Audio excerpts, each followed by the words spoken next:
A protest downtown this morning. You may have been in part of it. We had a migrant family separations, and this was the protest over. It took place right at the Wells Fargo branch, right there on St. Paul. No hate, no fear. Immigrants are welcome here. There were children at this protest, and demonstrators called on the bank to stop financing Core, Civic, and GEO Group, two companies they say operate migration detention centers.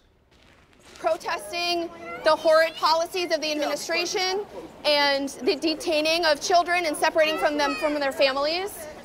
This is the third of playdate protests that we're working on, including children in and setting up around the city to let people know that this is unacceptable. So we received